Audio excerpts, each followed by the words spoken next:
Scorpio hi how you, कैसे हो आप लोग। हम करने वाले हैं लव टेरो रीडिंग, जो कि होने वाली है नो कांटेक्ट वालों के लिए। ठीक है, अगर आप अपने पर्सन से नो कांटेक्ट में हो, डिस्टेंट यानी कि रिलेशनशिप है, या कह सकते हैं कि ब्रेक वाली सिचुएशन को फेस कर रहे हो और आपको नहीं पता कि वो पर्सन कैसा है, कहाँ है, किसके साथ है, उसकी लाइफ में क्या चल रहा है, आपके लिए क्या सोच रहा है। तो डिटेल एनालिसिस यहाँ पे चेक करके मैं आपको बताऊँगी। फिर भी कोई भी सवाल रह चुका हुआ आपका, आप मुझे मेरे व्हाट्सएप नंबर पे मैसेज कर सकते हो, पर्सनल टैरो कार्ड सेटिंग ले सकते हो। यहाँ पर हम जो रीडिंग करेंगे ये जनरल एनालिसिस है, ठीक है। स्कॉर्पियो ज़ोडिएक साइंस के लिए जो उनके पार्टनर हैं उनके एनालिसिस मैं बताऊँगी अगर नो कांटेक्ट में हो। वैसे हर इंसान को ये चाहिए कि वो अपनी पर्सनल टैरो कार्ड सेटिंग करवाए, ठीक है। चाहे आप मुझसे करवा रहे हो रीडिंग, किसी भी पर्सन से करवा रहे हो, किसी भी टैरो रीडर से करवा रहे हो, वो आपकी खुद की चॉइस है, आपकी मर्ज़ी है। जिसके यानी कि एनर्जीज आपको लगता है कि आपके साथ रेजोनेट कर रही हैं, ऐसी रीडिंग कोई आपको मिल रही है। देखो, इस वीडियो को या इस रीडिंग को क्लेम करने के लिए वीडियो को नहीं, रीडिंग को क्लेम करने के लिए आपने पता क्या करना है। आपने अपने पर्सन के नेम का ना जो स्पेलिंग है फर्स्ट उसको लिख देना है कमेंट बॉक्स में, ठीक है।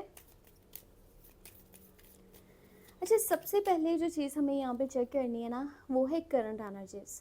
आप जिस भी पर्सन का नाम अपने माइंड में लेके आओगे, हाँ, ऐसा होना चाहिए कि वो पर्सन बातचीत नहीं कर रहा, ठीक है, तभी ये एनर्जीज आपके साथ कनेक्ट करेंगे। अगर कंटिन्यू रिलेशन है तो उसके लिए ये रीडिंग नहीं है। ये रीडिंग उनके लिए है जो नो कांटेक्ट में है, ब्रेकअप वाली सिचुएशन को फेस कर रहे हैं, पर्सन के साथ बातचीत नहीं हो पा रही। थोड़ा सा बैकग्राउंड नॉइसेस को इग्नोर कीजिएगा, ट्रैफिक का शोर आ रहा है।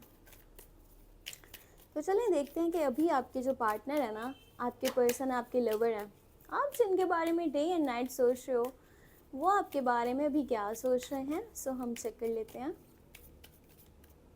ओके, सो फर्स्ट कार्ड निकला है हाई प्रीस्टेस की एनर्जी, फोर ऑफ सोर्ड्स की एनर्जी, थ्री ऑफ सोर्ड्स। काफ़ी ज़्यादा पेन, ठीक है, बहुत ज़्यादा तकलीफ़ दिख रही है।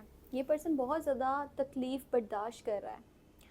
आप लोगों का जो रिश्ता टूटा, ख़त्म हुआ, चीज़ें डिस्टर्ब हुई, कांटेक्ट ख़त्म हो गया, अगर आप सोचते हो कि ये पर्सन उस चीज़ में से निकल चुका होगा, ये सब कुछ भूल करके आगे बढ़ चुका है, तो ऐसी कोई चीज़ नहीं है। आप ये बात अपने माइंड से निकाल दो। आज भी ये वहीं पर है। इस इंसान की सेहत काफ़ी ख़राब है, मैं आपको बता दूं, ओवर थिंकिंग की वजह से या नेगेटिव माहौल की वजह से, क्योंकि आपके दूर होने पर जो इन्होंने तकलीफ़ें बर्दाश्त करी है ना, उस पेन को झेला है, बर्दाश्त करा है, वो अभी तक कंटिन्यू है। ऐसा नहीं है कि वो तकलीफ़ उस वक्त में ही इन्होंने फ़ील करी, एक दिन, 2 दिन, 4 दिन, वो फिर ख़त्म हो गई, अपनी लाइफ में आगे बढ़ गया, आप आगे बढ़ गए। ये पर्सन उस तकलीफ़ में अभी भी मुब्तला है, ठीक है। अभी भी जो है ना, इसका माइंड उस सिचुएशन से बाहर नहीं निकला जहाँ पर आप दोनों के बीच में वो बातें हुई, वो सिचुएशन बनी जहाँ पर चीज़ें ख़राब हुई, ठीक है। एक चीज़ और मैं आपको बताऊँ, इसको ऐसा लगता है जैसे किसी थर्ड पर्सन की वजह से, थर्ड पार्टी की वजह से आप दोनों का रिश्ता डैमेज हुआ है, आप दोनों के बीच में चीज़ें ख़राब हुई हैं, ठीक है। पता नहीं लोगों के बच्चे इतना शोर कैसे कर लेते हैं, मैं तो इस बात पे हैरान हूँ। ये किस मतलब के दुनिया के बच्चे होते हैं जो इस तरह लगातार बोलते चले जा रहे हैं, ये गली में ना लोगों के इतना शोर, इतना शोर, मैं आपको क्या बताऊँ, चीखे मार रहे हैं। उनके माँ बाप भी इन्हें कुछ नहीं कहते। कमाल की बात ये है, वो कहते होंगे शोर करते ना, है दुनिया कोई तंग करें, हमें क्या लगे। अच्छा, यहाँ पर जो एनर्जीज है ना, ये पर्सन अभी फ़िलहाल किसी के बहकावे में है या किसी की बात के अकॉर्डिंगली चल रहा है। आपको जो इसने कांटेक्ट नहीं करा या अभी नहीं कर रहा, उसकी वजह ये है कि इसको कोई मैनिपुलेट कर रहा है, इसको कोई अपने अकॉर्डिंगली चला रहा है, और ये एक फ़ीमेल की एनर्जी दिख रही है। अब एनर्जी ये आप सुन के ये ना कहना कि वो कोई, हाँ, उसकी लाइफ में औरत है, लड़की है। अगर आपकी जो पार्टनर है वो मेल पर्सन है, आप सोचते हो नहीं कोई फीमेल और भी आ चुकी है, ऐसा वैसा। ये रीडिंग जो है ना, लड़कियों के लिए भी है, लड़कों के लिए भी है। अभी मैंने जो परसों एक रीडिंग मैंने अपलोड करी थी, उसके ऊपर कमेंट आया आपने ये लड़कियों के लिए बनाई है कि लड़कों के लिए, बड़ा अजीब सा मुझे कमेंट लगा। तो मैं आप लोगों को क्लियर कर दूँ, आप चाहे लड़के हो या लड़के हो, आप इस रीडिंग को देख सकते हो क्योंकि ये आपके पार्टनर की एनर्जीज़ हैं, ठीक है। बस आपका ज़ोडिएक साइन स्कॉर्पियो होना चाहिए और आप अगर नो कॉन्टैक्ट में, ये रीडिंग आपके साथ रेजोनेट होगी। ये इंसान आपको भी फ़िलहाल कॉन्टैक्ट नहीं कर रहा, उसकी वजह ये है कि ये अभी उस सिचुएशन में ही नहीं है जहाँ पर ये बातचीत करे। और इसे कोई ऐसा भी बोल रहा है कि तुम्हें बातचीत नहीं करनी चाहिए, तुम्हें स्टार्ट नहीं करनी बातचीत। उसकी वजह ये है कि जो तुम्हारे साथ हुआ है वो बहुत गलत हुआ है और तुम्हें कोशिश नहीं करनी, तुमने उसके पीछे नहीं जाना, यानी कि आपके पीछे आपके पर्सन को ऐसा समझाया जा रहा है। ये इनकी मॉम भी हो सकती हैं, इनकी बहन भी हो सकती हैं, इनकी दोस्त भी हो सकती हैं, आसपास कोई लेडी है जिनके साथ इन्होंने मशवरा किया, बात शेयर करी अपनी, उनकी ऐसी गाइडलाइन थी कि भाई तुमने जा कर के कांटेक्ट नहीं करना, तुमने कॉल मैसेज नहीं करना, बस चुप करके बैठो और देखो कि होता क्या है। तो इस तरह की जो है ना सिचुएशन है, और इसको ऐसा भी लगता है कहीं ना कहीं आपके पार्टनर को, आपके पर्सन को, कि आपकी तरफ से कोई तीसरा आया आप दोनों के बीच में जिसकी वजह से ये सब हुआ है। नहीं तो कभी भी टूटना नहीं था, ख़त्म नहीं होना था, आप किसी और के बहकावे में आ चुके थे, जो कि चीज़ें आप दोनों के बीच में भी ख़राब हो गई। अब मैं आपको चेक करके बताती हूँ कि ये जानना ज़रूरी है नेक्स्ट स्टेप में क्या होगा। आगे आने वाले टाइम में ये पर्सन आपको कांटेक्ट करेगा या नहीं करेगा, या आपको कॉल मैसेज करेगा कि नहीं करेगा, ठीक है। हम देखते हैं कि कुछ दिनों के बाद या कुछ टाइम के बाद इसका माइंड आपके लिए क्या हो सकता है। अभी तो काफ़ी नेगेटिव सिचुएशन दिख रही है, वो भी इस वजह से क्योंकि ये उस तकलीफ़ से ही नहीं बाहर निकले। एक इंसान जब उस पेन से ही नहीं बाहर निकला तो वो कैसे सोचेगा कि मुझे कांटेक्ट करना चाहिए, नहीं करना चाहिए, या अगर उसे लग भी रहा है तो वो स्टेप कैसे ले सकता है फ़िलहाल।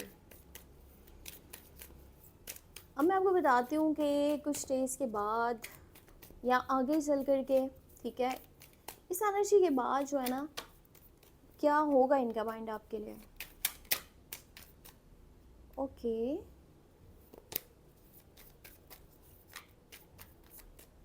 तीन कार्ड्स लेंगे।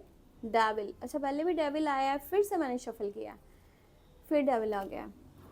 उसके बाद आया यहाँ पे किंग ऑफ पेंटिकल की एनर्जी और हैंगमैन की एनर्जी। ये इंसान बहुत ज़्यादा कह लो कि एक नेगेटिव से माहौल में आ चुका है। कुछ डेज़ के बाद की भी एनर्जी है क्योंकि वहाँ पे डेविल भी है और हैंगमैन भी है। इसके ऊपर हो भी सकता है कि कोई जादू, तावीज़, टोना, कुछ इस तरह की चीज़ भी ट्राई की जाए, वो भी इसके अपने लोगों की तरफ से, क्योंकि वो इसका माइंड आपसे हटाना चाहते हैं। ये ना अपनी लाइफ पे फोकस नहीं कर पा रहे। पर आगे आने वाले टाइम में इस पर्सन का जो माइंड है ना वो इस तरह से होगा कि मुझे कंट्रोल करना है हर चीज़ को। वो मेरे पास खुद आए, मुझसे माफ़ी मांगे और फिर इस रिलेशन को हम एक मौका दें और साथ में चलें, ठीक है। आपको मैसेज करना चाहिए कि नहीं वो मैं चीज़ आपको भी बता दूंगी, पर इनकी तरफ से करके देखें तो यहाँ पे हैंगमैन की एनर्जी है। ये पर्सन आपसे लेकर के वन वीक कह लो, 1 मंथ कह लो, ये बड़ा ज़्यादा जो है ना मुझे हैंग दिख रहा है, स्ट्रक दिख रहा है। अब यहाँ पर होता ये है ना इस सिचुएशन में, ना तो वो पर्सन पीछे हट पाता है, ना वो पर्सन आगे बढ़ पाता है, वो एक ही जगह पर जो है ना स्ट्रक हो जाता है। उसे समझ ही नहीं आता कि मैं अब करूँ क्या, आगे बढ़ जाऊँ या फिर मैं इस सिचुएशन से बाहर निकलूँ या इधर ही रुकूँ, क्या करूँ। ये वेटिंग सिचुएशन में लग रहे हैं, ये वेट इस चीज़ का कर रहे हैं कि आप आकर के इन्हें कांटेक्ट करो, आप कॉल मैसेज करो। अब यहाँ पर हम ये नहीं कह सकते कि ये इंसान बहुत एटीट्यूड क्या है, इसमें ईगो है, ऐसा नहीं है। ये इंसान को ऐसा लगता है कि भाई अगर आपने खुद से कांटेक्ट किया ना तो चीज़ें ठीक हो सकती है, अगर इसने करा तो चीज़ें सही नहीं हो सकती। इसके माइंड को ना बांधा गया है। मैंने आपको पहले अभी बताया ना करंट एनर्जी में कोई इसको मैनिपुलेट कर रहा है, अपने तौर तरीके से लेके चल रहा है। ये लेडी की एनर्जी है, फीमेल की एनर्जी है।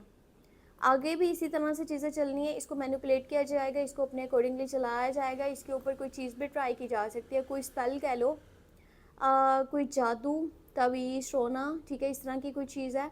बस इसके माइंड को ऐसे ना बांधा जा रहा है कि इसका माइंड उसकी तरफ नहीं जाना चाहिए और ना ही ये खुद से उसको कांटेक्ट करे, ठीक है।